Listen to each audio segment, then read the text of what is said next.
First contact. The mining vessel Helios Pioneer drifted silently through the Kuiper belt of the HD 40,307 system, its massive solar arrays collecting the distant starlight. Captain Sarah Chen stood at the bridge's observation window, watching as the automated mining drones worked their way through a particularly promising asteroid rich in rare earth elements. "Captain, we're picking up something unusual," Lieutenant Rodriguez called from his station. "The gravitational readings from the asteroid belt don't match our initial surveys." Sarah turned from the window, her expression thoughtful. After 8 months in deep space, anything unusual was worth investigating. "Show me." The holographic display lit up, showing a 3-dimensional map of the local space. Sure enough, there was a distinct anomaly in the gravitational field. Something was causing distortions that shouldn't be there. "Get me a visual on that sector," Sarah ordered, and the ship's high-resolution cameras swiveled to focus on the location. What they revealed made everyone on the bridge fall silent. Hidden among the asteroids was a structure, clearly artificial, and definitely not of human origin. Its surface gleamed with an iridescent sheen that seemed to shift colors as they watched, and its design defied conventional geometry. "Well," Sarah said quietly, "looks like we're not alone out here after all." Before anyone could respond, the structure began to move. Sections of it unfolded like a blooming flower, revealing an interior that pulsed with soft light. A signal began broadcasting on all frequencies, not random noise, but clearly structured data. "First contact protocol," Sarah announced, her voice steady despite the gravity of the moment. "Alert Earth Command. But remember, we're 8 light hours out. Whatever happens here, we're on our own for the next 16 hours at least." As the crew scrambled to their stations, Sarah couldn't help but feel a mix of excitement and apprehension. Humanity had long wondered if they were alone in the universe. Now they had their answer, but it came with a whole new set of questions. The alien structure continued to unfold, revealing what appeared to be a docking port. A new transmission began, this one containing mathematical sequences that humanity's first contact protocols had predicted might be used for initial communication. "They're inviting us to dock," Rodriguez said, his voice filled with wonder. Sarah made her decision. Accept the invitation, but maintain defensive readiness. Let's show them humanity's best face, curious, cautious, and ready for anything. As the Helios Pioneer carefully maneuvered toward the alien structure, Sarah reflected on the training she'd received for this exact scenario. No one had really expected it to happen on a routine mining operation, but here they were, about to make history. The docking procedure was surprisingly smooth, as if the alien technology was adapting to match their systems. When the airlock sealed with a satisfying hiss, Sarah led the first contact team to the interface point. They carried universal translation devices, basic scientific equipment, and most importantly, open minds. The inner door of the alien structure opened to reveal a sight that none of them had expected. The beings waiting for them were tall, crystalline entities that seemed to shift and flow like liquid glass. They moved with a grace that suggested advanced intelligence, and their environment was filled with technology that made human achievements look primitive by comparison. One of the entities stepped forward, its crystalline form refracting light in complex patterns. The translation devices hummed as they attempted to decode the patterns of light and sound that seemed to be their method of communication. "Welcome, children of Earth," the translation finally produced. "We are the Luminary, and we have been waiting for you to find us." Sarah stepped forward, maintaining her composure despite the extraordinary situation. "On behalf of humanity, we greet you with peace and curiosity." The Luminary's response was unexpected. "We have been observing your species for some time, watching your development. You are young, but your potential is interesting. We have a proposition for you." As Sarah listened to what the Luminary had to offer, she realized that this wasn't just first contact. It was humanity's first test in the greater galactic community. The mining operation had led them to something far more valuable than rare Earth elements. It had led them to humanity's future among the stars. Cultural exchange. The news of first contact spread through human space like wildfire. Within days of the Helios pioneers' initial report reaching Earth, every news outlet was broadcasting speculation about the mysterious luminary. But while the public imagination ran wild, Sarah Chen and her crew were dealing with the reality of the situation. The luminary's proposition was both simple and profound. They wanted to establish a cultural exchange program, but their definition of cultural exchange went far beyond what humanity had initially imagined. Your species processes information differently. The luminary representative, who had taken the name Aurora for easier communication, explained. Their crystalline form pulsed with patterns of light that the translation devices interpreted as both words and emotional context. We believe this difference could be valuable. Sarah sat in what the crew had dubbed the interface chamber, watching as Aurora's form shifted through various geometric patterns. Different how? You think linearly, yet act laterally. You plan, yet adapt. You follow logic, yet embrace intuition. These contradictions intrigue us. The conversation was interrupted by an alert from the Helios pioneer. Captain, Rodriguez's voice came through clearly. We're detecting unusual energy signatures from the asteroid belt, similar to what we saw when we first encountered the luminary structure, but different. Sarah looked at Aurora, whose crystalline form had taken on a darker hue. There are others who watch, Aurora said. Not all share our interest in peaceful exchange. The revelation that there were other alien species observing humanity should have been shocking, but Sarah had already suspected as much. Are we in danger? Not immediately, Aurora responded. But your species' development has attracted attention. Some see potential.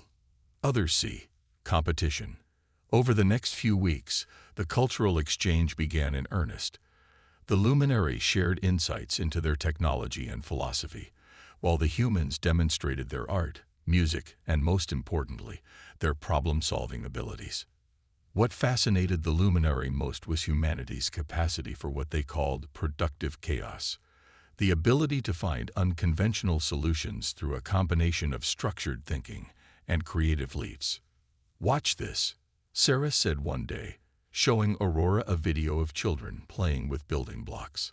See how they start with a plan, but then adapt it as they go. How they incorporate mistakes into their final design. That's how we progress. Aurora's form sparkled with interest. Yes, this is what we find fascinating. Your species doesn't just solve problems. You transform them. But as the exchange continued, tensions began to rise. The energy signatures in the asteroid belt grew stronger, and the luminary became increasingly concerned about what they called the approaching decision. Sarah finally confronted Aurora about it during one of their daily meetings. What decision? What aren't you telling us? Aurora's form dimmed slightly. There is a council, multiple species who oversee this sector of space. They must decide whether to officially acknowledge humanity's presence in the galactic community. And if they decide against us, then measures would be taken to limit your expansion. The implications were clear. Humanity was being evaluated, and the stakes were higher than anyone had realized. The cultural exchange wasn't just about sharing knowledge. It was about proving humanity's worth to a galactic community they hadn't even known existed. Sarah gathered her crew for a meeting to discuss the situation. We're not just representing the Helios pioneer anymore, she told them. We're representing all of humanity. Everything we do, every interaction we have with the luminary, could affect our species' future. But no pressure, right? Rodriguez quipped, drawing nervous laughter from the crew. As they discussed their situation, a pattern began to emerge in their understanding of the luminary. Despite their advanced technology, they seemed to lack something that humans took for granted: the ability to embrace uncertainty as an opportunity rather than a threat.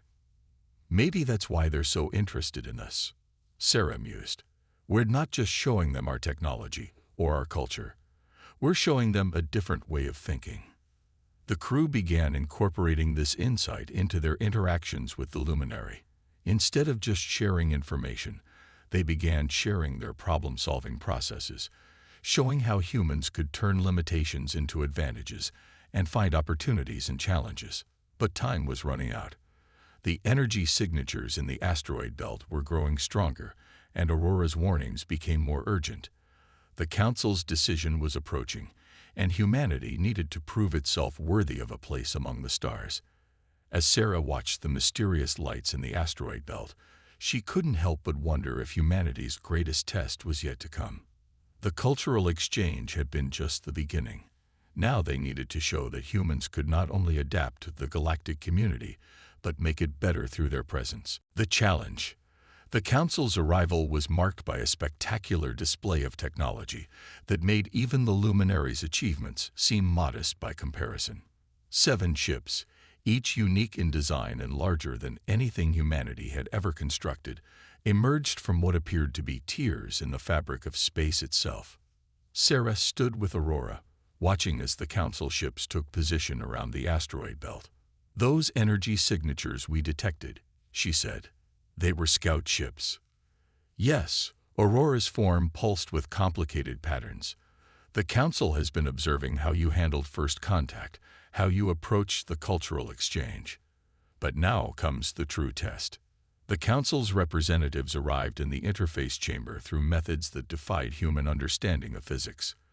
There were 7 of them, each as different from the others as they were from humans. Some were clearly organic, others mechanical, and some, like the luminary, seemed to exist in states that human science couldn't yet classify. The being that spoke first appeared to be composed of living metal, its voice resonating through the chamber in perfect Earth standard. "Humanity," it said, "you stand at a crossroads." Sarah stepped forward, maintaining her composure despite the overwhelming presence of the Council. "We're ready to prove ourselves." "Are you?" Another Council member, this one appearing as a shifting mass of colored gases, moved forward. "Your species is young, aggressive, and unpredictable. Some would say dangerous." "All species are dangerous in their own way," Sarah countered. "What matters is how we choose to use our capabilities." The Council members exchanged what might have been looks. It was hard to tell with such diverse forms of life. Then the metallic being spoke again. "We propose a challenge, one that will test not just your capabilities, but your judgment." The challenge, as it was explained, would pit humanity against each of the Council races in a series of tests. But there was a twist. The tests wouldn't be about winning in the traditional sense, but about finding the best solution for all parties involved. "You have 1 Earth day to prepare," the Council announced. "Choose your representatives wisely."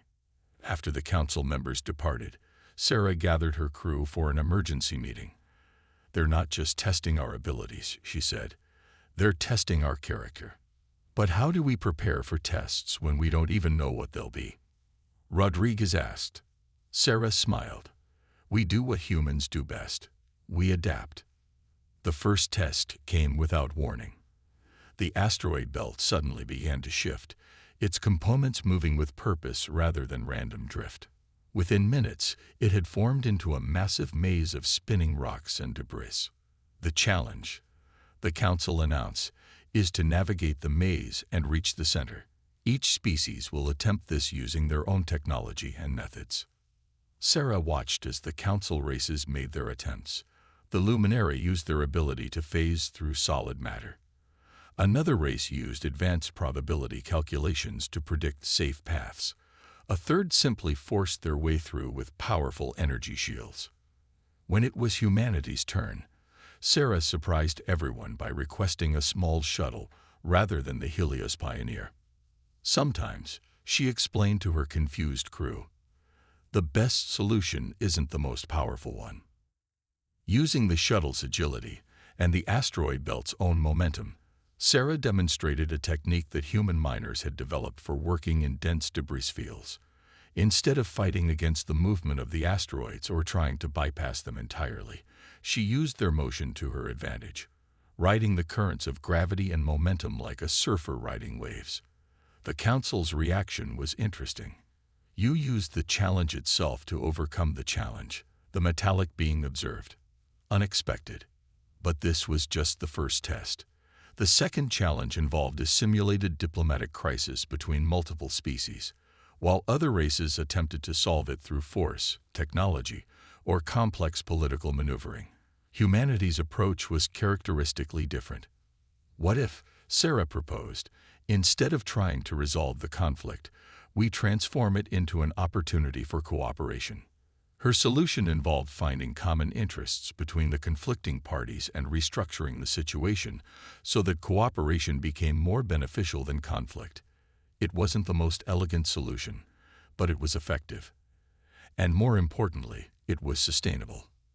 As the challenges continued, a pattern emerged.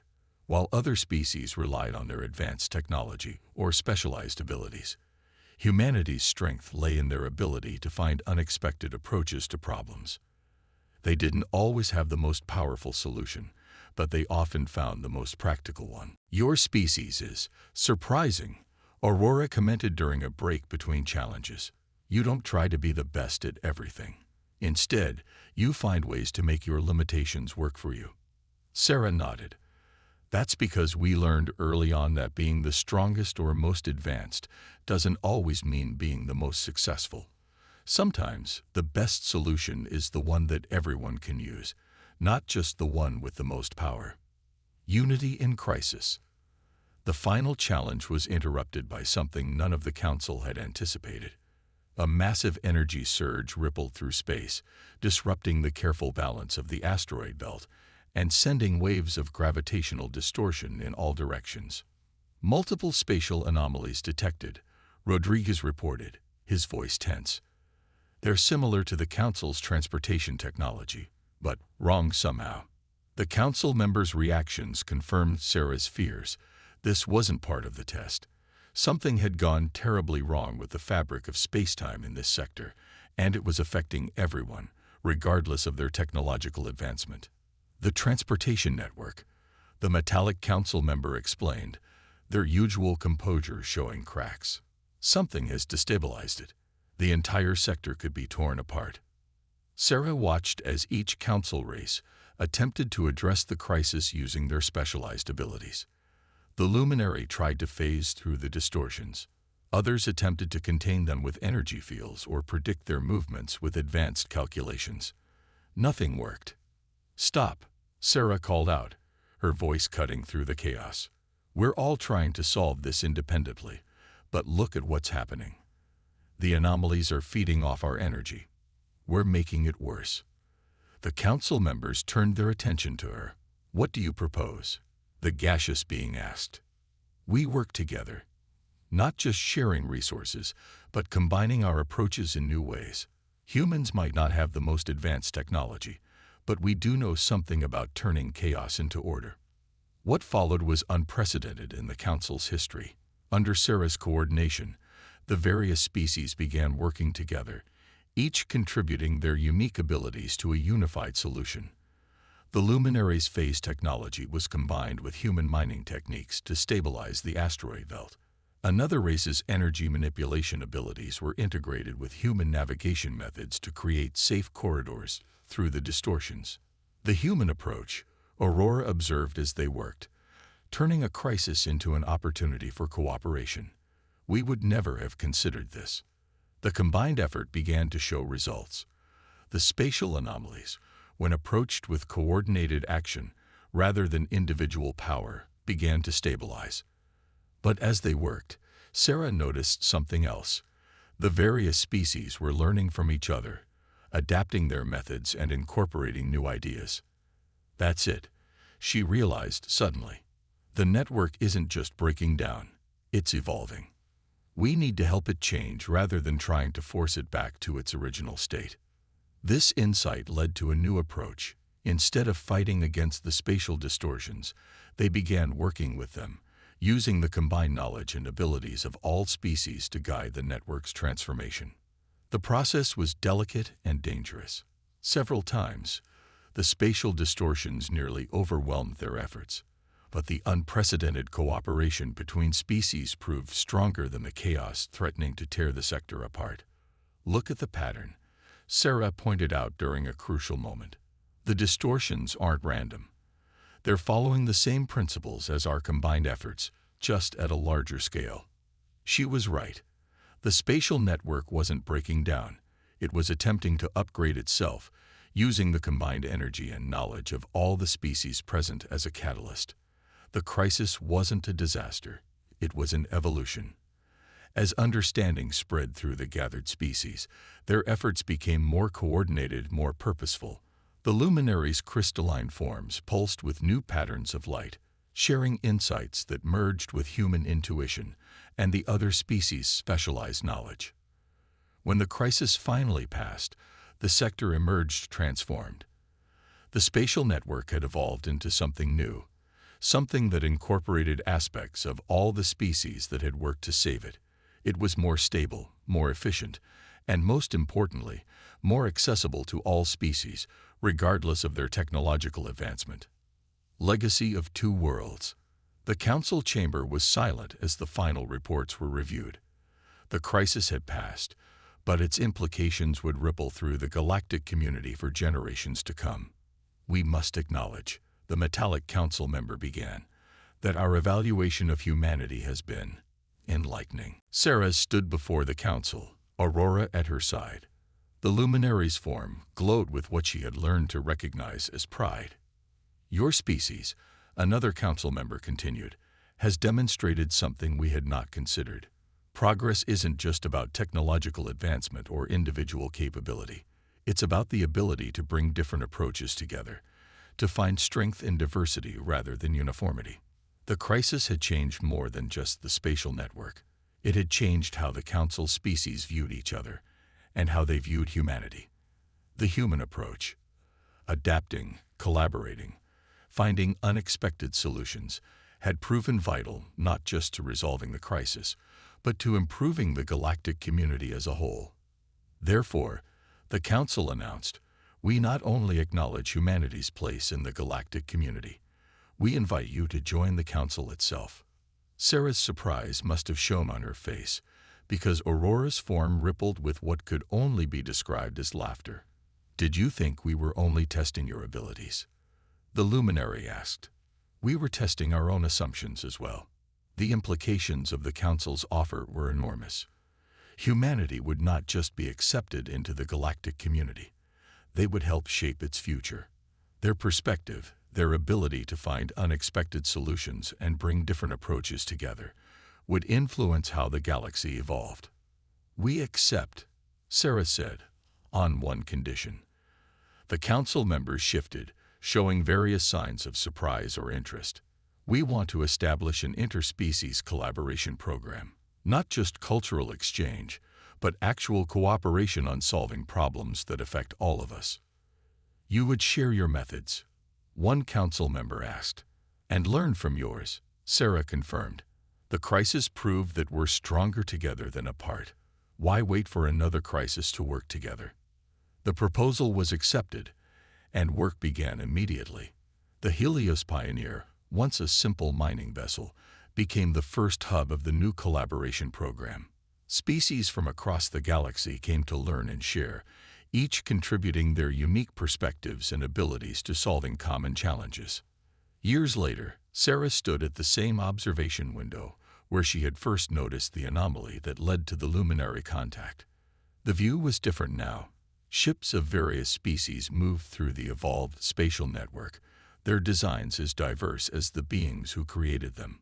Looking back, Aurora asked, approaching with their now familiar crystalline glow. Looking forward, Sarah corrected, we've only just begun to explore what we can achieve together.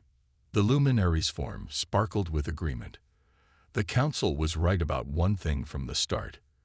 Your species' potential is interesting, but they didn't realize that the most interesting thing about humans isn't what you can do on your own. It's how you help others discover what they can do together. As Sarah watched the ships moving through space, she reflected on how far they'd come. Humanity had proved itself not by being the strongest or most advanced, but by being the best at bringing out the strength in others. In the end, that had been the greatest test of all, and humanity had passed it by being exactly what they had always been, adaptable, curious, and unafraid to try new approaches. The legacy of their first contact would continue to shape the galaxy for generations to come, not through dominance or superior technology, but through the very human trait of finding ways to work together, grow together, and face the unknown together. The end.